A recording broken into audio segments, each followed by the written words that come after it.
সর্বদা শুনেছি যে সালাম দিলে 90 নেকি এবং উত্তর দিলে 10 নেকি, কথাটা সহি কিনা? এটাও বহুল প্রচলিত একটি গায়রে সহি কথা।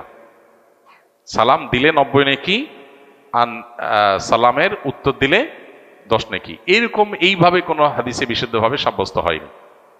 যেটা আছে সেটা হলো, কেউ যদি আসসালামু আলাইকুম বলে তাহলে সে 10 নেকি পাবে, ওয়া রাহমাতুল্লাহ যদি বলে আরো 10 নেকি যোগ হবে, অবারাকাতুহু বললে আরো 10 নেকি যোগ হবে, তাহলে মোট কত হলো? 30। এটা হাদিস দ্বারা সাব্যস্ত।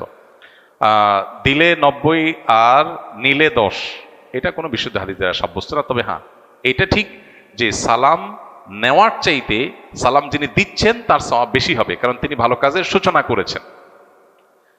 আবার আরেকটা ইম্পর্টেন্ট কথা হলো, সালাম দেওয়াটা সুন্নত, নেওয়াটা ওয়াজিব। দেওয়াটা সুন্নত, নেওয়াটা ওয়াজিব। এখানে ইসলামের একটা সামাজিক সৌন্দর্য দারুণভাবে ফুটে ওঠে। সেটা কি? একজন মানুষ আপনাকে সালাম দিয়েছেন, এখন আপনি যদি জবাব না দেন, তার মানে আপনি লোকটাকে ইগনোর করলেন, অপমান করলেন, তার সালামটাকে আপনি ডিনাই করলেন, তাহলে আপনি একটা লোকের কষ্টের কারণ হলেন। এটা আপনি করতে পারেন না।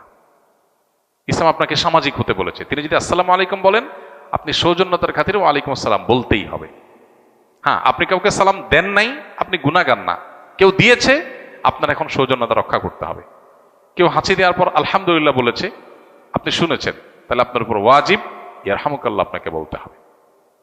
এটা মিন হাক্কিল মুসলিম এবং ইমানের 77 শাখার একটা, যে হাসি দিয়েছে আলহামদুলিল্লাহ বলেছে, আপনি শুনেছেন, তাহলে জবাব দিবেন। কেন?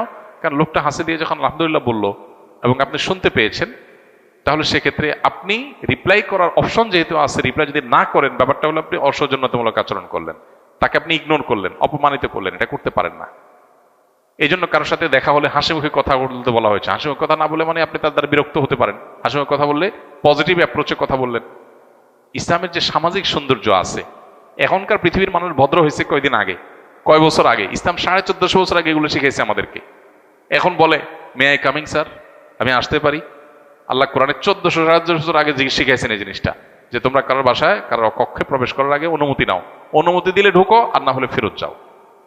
ইসলামের চাইতে আধুনিক ইসলামের চাইতে বেশি সৌজন্যতা বোধ আর কোথাও কোনো সমাজে কোনো কিছুতেই নাই। অতএব যে ইসলাম পালন করবে তার ভিতরে তার সবে আছে, আর যার ইসলাম নাই তার হয়তো কিছু থাকতে পারে, আরেকটা নাই। তার দুনিয়া আছে, আখিরাত নাই।